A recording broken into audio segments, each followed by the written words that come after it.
but do it for my sake. Just need the closure to spare me some heartache.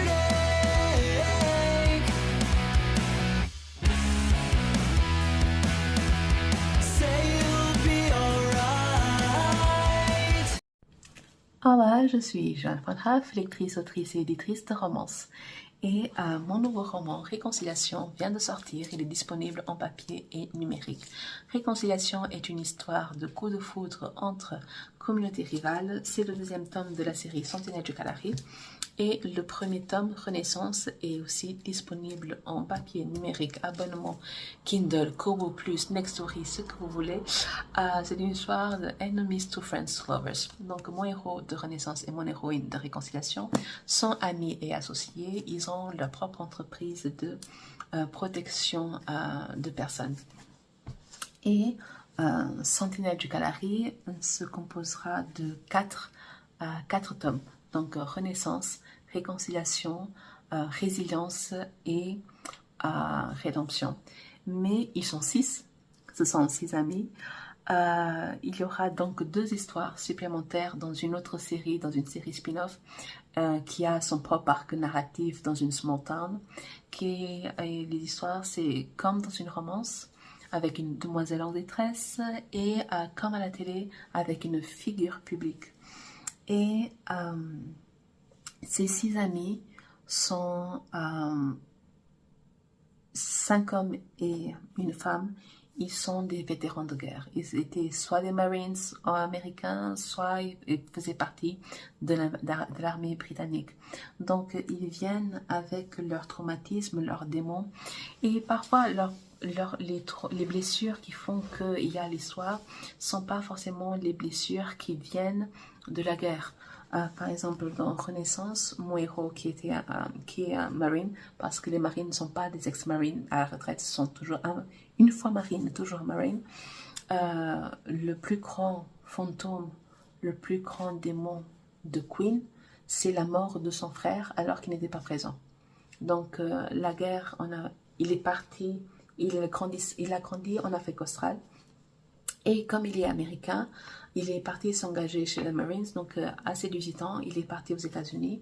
Et quelques semaines plus tard, la guerre civile a éclaté en Afrique australe et son frère a été tué dès les premiers jours.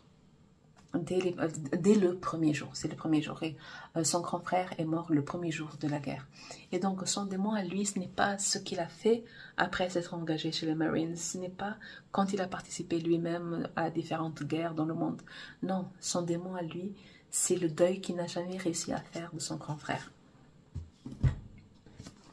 Pour Réconciliation, Sabrina, elle était dans l'armée britannique, mais son démon à elle vient avant la guerre, avant l'armée, parce que quand la guerre éclate en Afrique australe, elle était dans la rue, elle a été agressée et c'est les conséquences de cette agression qui font que d'un côté, elle s'est engagée dans l'armée parce qu'elle voulait plus juste défendre, elle voulait être dans l'attaque.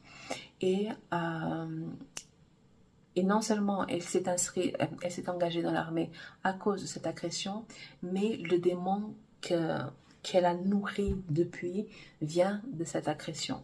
Donc encore une fois, ce n'est pas dû à la guerre, ce n'est pas la guerre qui a fait créer ces traumatismes, les traumatismes, les blocages, etc. Et pour mes autres personnages, il y a juste un. Des 6, il y a un, June, on voit encore très peu, et on va le voir beaucoup plus dès le prochain roman, des Résiliences. June, il n'est pas présent, on ne le voit pas dans Renaissance, il n'est pas présent physiquement. On l'entend parce que Queen parle avec lui au téléphone, mais il n'est pas présent physiquement. Il apparaît dans Réconciliation un chouïa, et dans Résilience, on le verra beaucoup plus. Et c'est le seul des 6 dont le démon vient directement des guerres dans lesquelles il a participé en tant que marine, parce qu'il a perdu la main droite, il a perdu une main. Et depuis, il essaye de surcompenser.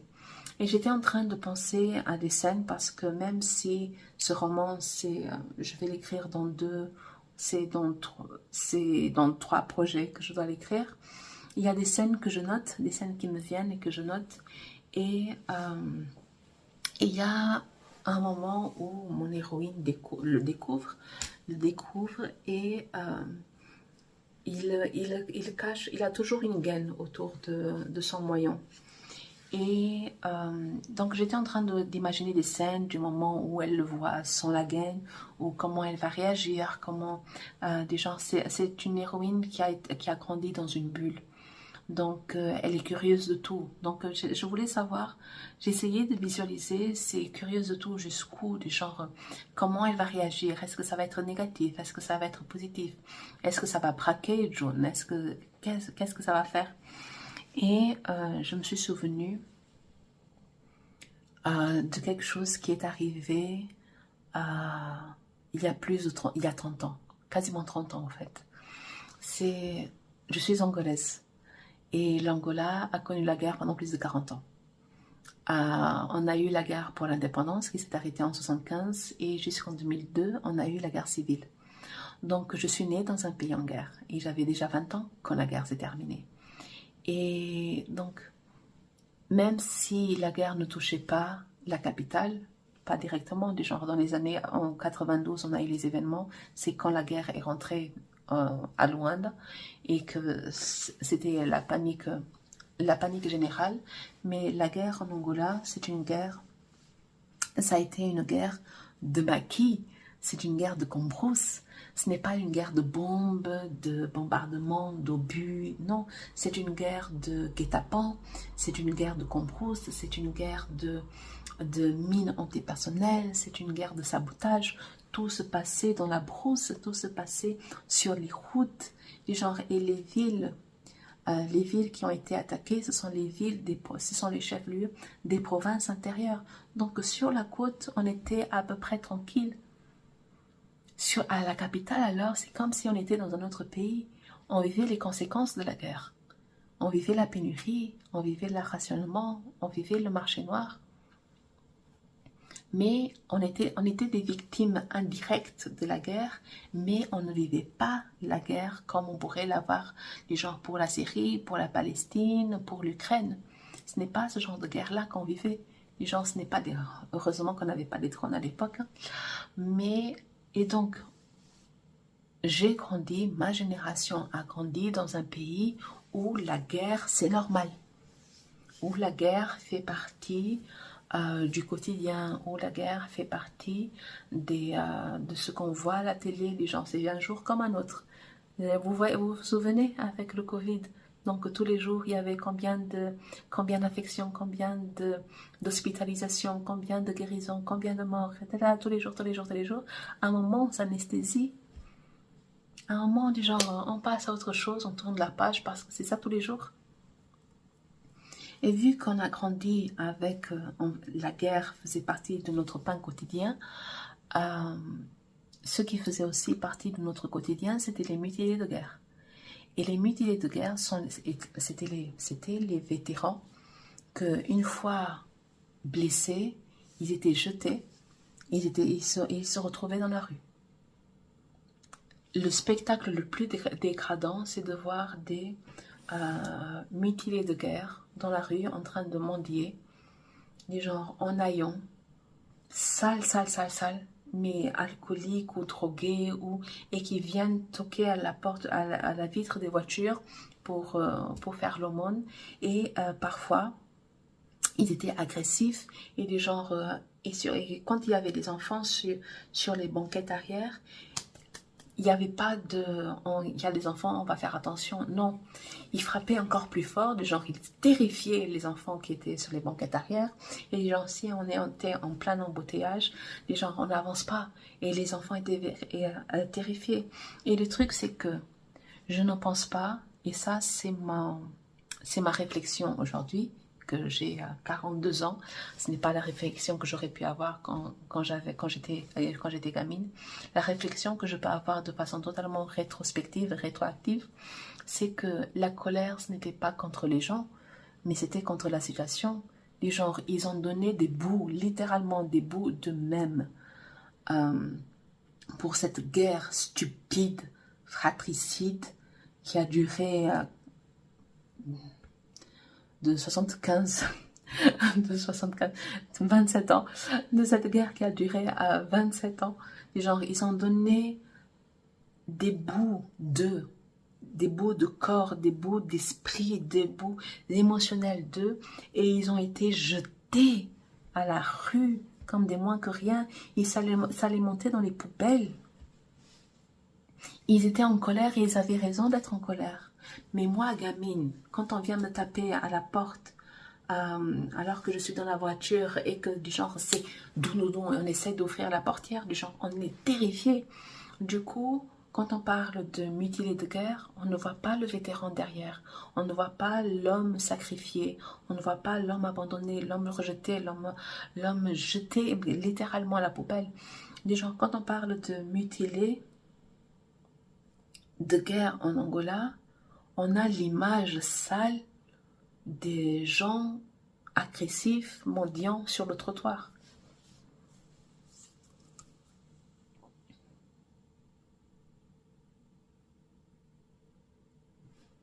Et même si on a grandi avec, ça n'a jamais été normal dans le fait où il y avait cette violence. C'était violent psychologiquement, c'était violent dans la façon de faire, c'était violent en voyant les gens. Peu importe si vous voyez ça tous les jours, ce n'est jamais normal de voir quelqu'un manger directement dans une poubelle. Jamais. Et imaginez une poubelle, non pas dans une rue française, mais dans une rue tropicale sous le soleil, où il fait 35 à l'ombre. C'était 1500 types de violence dans une situation, dans une seule situation, et ça c'est la réflexion que moi je me fais aujourd'hui, 30 ans, 40 ans plus tard. Et je me suis souvenue d'une fois, j'étais au collège et il y avait une fête. Donc, il y avait une boum pour les Français, pour les petits Français. Donc, les booms pour les petits Français, ça commençait à 19h, ça se terminait à 23h. On mangeait de la pizza surgelée, on mangeait des micados et des salés. Après, on rentrait à la maison. Les fêtes des Angolais, ça commençait à 22h, ça allait jusqu'à 4h du matin, peu importe ton âge. Moi, à 14 ans, c'est mon père qui m'a acheté mes premières robes. Les robes de sortie, les petites robes noires, etc. pour aller faire la fête. Et quand je demandais à mon père, je demandais à ma mère de sortir. Ma mère disait, ok, va demander à ton père. Mon père disait, ta mère a dit oui. Donc c'était mon père qui me conduisait, qui m'emmenait dans les fêtes, et qui m'emmenait aux fêtes. Et une fois, je crois que c'était la première fête. Et j'étais là, comment je vais lui dire à quelle heure ce truc se termine? Et ça commence à 22h, cette affaire-là. Et ça n'a rien à voir avec les bombes françaises qui commencent à 19h, quoi. C'est de la matinée, cette affaire. Donc, j'arrive à mon père et il dit, ouais, non, mais la fête commence à 22h. Mon père, je dois aller te chercher. À quelle heure, moi? Ah, tu peux me chercher à minuit? Et mon père me regarde. Il dit, si, pour aller te chercher à minuit, tu restes à la maison. Et après, je vais te chercher à 3h du mat'. Et t'as de la chance. Ok. Et lors d'une de ces fêtes, il y avait énormément de kizomba. Et il y a un homme. J'étais mineure. J'étais ado. Donc, c'était des fêtes qui étaient organisées par d'autres ados, je sais pas quoi, mais dans toutes ces grandes fêtes du genre, les grands s'incrustent, et après, du genre, il y a les frères, les cousins, et après, il y a tous les adultes du voisinage. Donc, ça commence entre jeunes, et ça termine avec, non, entre pas de jeunes. Et il y a un homme, Je me souviens plus de sa tête.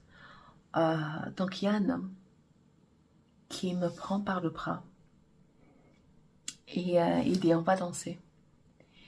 Et c'est là qu'on voit l'évolution du genre d'où que tu me prends par le bras et tu dis on va danser. L'invitation, c'est fait pour les poules. Donc il dit on va danser. Donc et quand on danse la kizomba, il y a 2 positions possibles. Surtout quand c'est des jeunes. Voilà. Il y a 2 positions possibles. C'est que la femme, elle tient avec la main droite et avec la main gauche. Et elle tient soit par l'épaule, soit derrière la nuque. Du genre, elle tient comme ça. Donc, on va tenir la main de l'homme avec la main droite et la main gauche est soit sur l'épaule, soit sur la nuque. Ça, c'est la première position. La deuxième position, c'est un peu plus c'est un peu plus sexy. C'est que la femme va tenir l'homme par les épaules. Donc, les 2 mains sont sur l'épaule ou alors une main sur l'épaule, l'autre derrière la nuque. C'est un peu plus cosy, c'est un peu plus Zouk-Love. C'est un peu plus pour la Tarashinya. Tarashinya, c'est la version Zouk-Love du truc. C'est beaucoup plus sexy et c'est pas fait pour les mineurs. Ça ne devrait pas être fait pour les mineurs, mais c'est une autre histoire. Et donc, en allant prendre la main du gars, à aucun moment je devais prendre sa main gauche. Sa main gauche, non, c'est ma main gauche, donc c'est sa main droite. À aucun moment de la danse, je ne devrais prendre sa main droite. Mais non seulement il m'agrippe le poignet, du genre il n'y a aucun moyen pour que je m'en défasse, et il me met son bras droit dans le visage et je me rends compte qu'il n'a pas de main. Je me rends compte qu'il y a un moyon et il me le met comme ça devant le visage et il me dit tu vas tenir ça. Je répète, quand on danse la kizomba, on ne tient jamais la main droite du gars. La main droite du gars est à notre taille. Parce que nous, notre main gauche est soit sur l'épaule, soit sur la nuque. Et lui, il m'a mis son moignon. Il a mis son moignon comme ça devant ma tête et il dit, tu vas tenir ça. Et dans son geste, qui était un geste violent, j'ai eu un mouvement de recul. Et genre, j'étais déjà habituée au fait de voir des mutilés. Et genre, ça fait partie du quotidien de ce truc-là. Mais la façon dont il a fait, dans la façon dont il a grippé mon poignet, dans la façon où il m'a mis son bras droit dans le visage et tu dis, tu vas le faire, j'ai eu un tel mouvement de recul, c'était un mouvement de recul et un mouvement de dégoût, pas parce qu'il n'avait pas de main, mais dans la façon, dans la violence qu'il le faisait. Du genre, j'ai eu un mouvement de recul, j'ai voulu me défaire du gars et il continuait de me tenir. Et donc j'avais 14 ou 15 ans. Et j'avais totalement oublié ce moment parce qu'aujourd'hui je ne sais pas comment j'aurais réagi. Les gens, encore une fois, ce n'est pas le fait qu'il n'ait pas de main qui m'ait posé problème. C'est la façon qu'il avait de faire, c'est la façon dont il me tenait, dans la façon dont il était agressif, dans la façon où il était brusque. Et moi, gamine mutante que j'étais, des gens, j'ai du mal à me défendre parfois, j'ai du mal à utiliser les mots. Et à ce moment-là, des gens, je me suis sentie tellement agressée, tellement piégée que je n'ai rien dit. J'ai réussi à me libérer et je suis partie. Et le truc, c'est que 30 ans plus tard, ce moment me gêne. Ce moment m'embarrasse. Je ne vais pas m'imposer le comportement de cet homme. Je ne vais pas faire des excuses au comportement de cet homme, à la brusquerie, à la violence à mon égard, mais ma réaction à moi me dérange. Parce qu'il n'y a pas de raison de... Parce que j'ai l'impression que je rejetais sa différence, j'ai l'impression que je rejetais son handicap, alors que ce n'était pas ça, mais c'est ça qui m'est resté encore aujourd'hui. Alors que je dis toujours que j'écris des histoires d'amour et d'amitié d'aujourd'hui avec des personnages de tous les jours, de tous les horizons, de toutes les origines, de toutes les différences, de toutes les couleurs de peau, de toutes les croyances. Et qu'un de mes prochains héros n'a pas sa main droite. Est-ce que c'est un lien avec ce moment-là? Je n'en ai aucune idée. Je suis incapable de me souvenir comment June m'est venu à l'esprit. Il m'est juste venu à l'esprit sans une main. Je sais comment il a perdu sa main, j'ai la scène, je sais. Je ne suis pas sûre de vouloir la transcrire tellement c'est rare. Mais je sais ce qui s'est passé, etc. Mais je ne sais pas pourquoi, comment ça m'est venu à l'esprit qu'il n'aurait pas sa main droite. Et j'avais totalement zappé que le gars qui a voulu danser avec moi, c'était la main droite qui manquait, parce que quand je vois la scène, je me dis pas c'est la main gauche, c'est la main droite, je sais pas quoi. C'est uniquement dans le moment où j'étais en train de dire mais comment j'allais danser, pourquoi je devais toucher sa main alors que ce n'était pas cette main-là que je devais toucher, c'était l'autre. Et c'était l'autre qui me tenait de toute façon.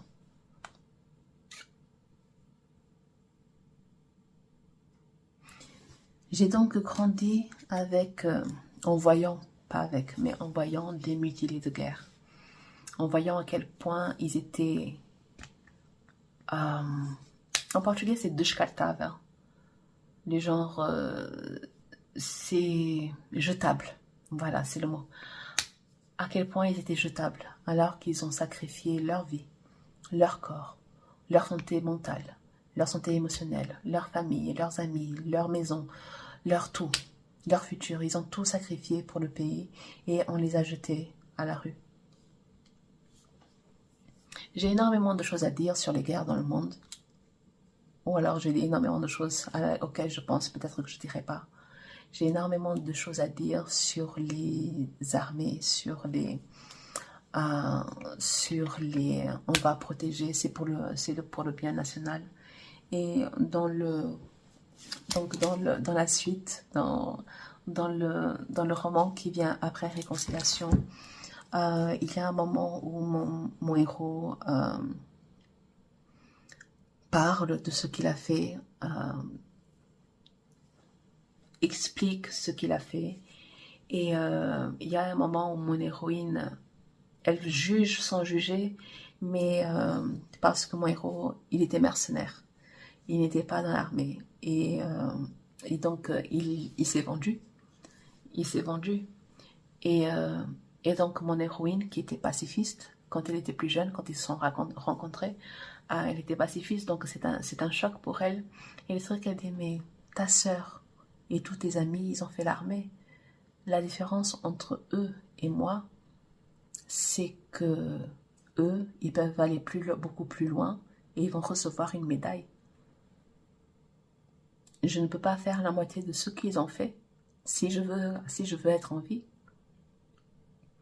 Et Sabrina, du genre comme mon héroïne parle avec Sabrina, et dit, ils sont en train de parler de la situation, et Sabrina lui dit, mais grande sœur, je suis tellement plus dangereuse que ton homme.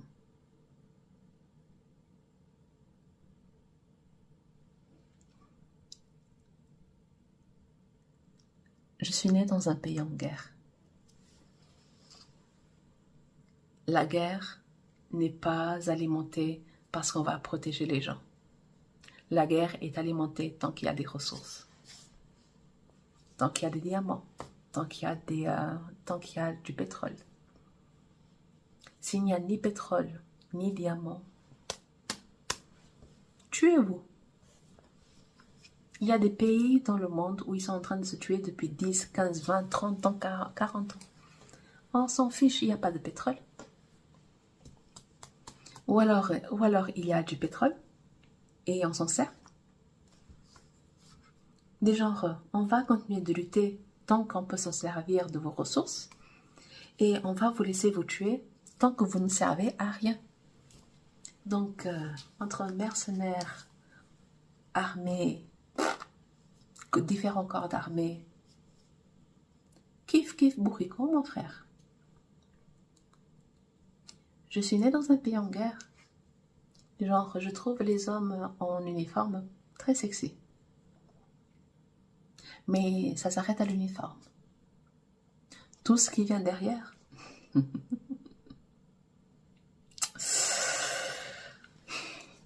Je crois qu'on va s'arrêter là. Donc, je suis Joanne Bonhaf, lectrice, autrice et éditrice de romance. Mon nouveau roman, Réconciliation, est disponible en papier et numérique. Et voilà quoi. Bye.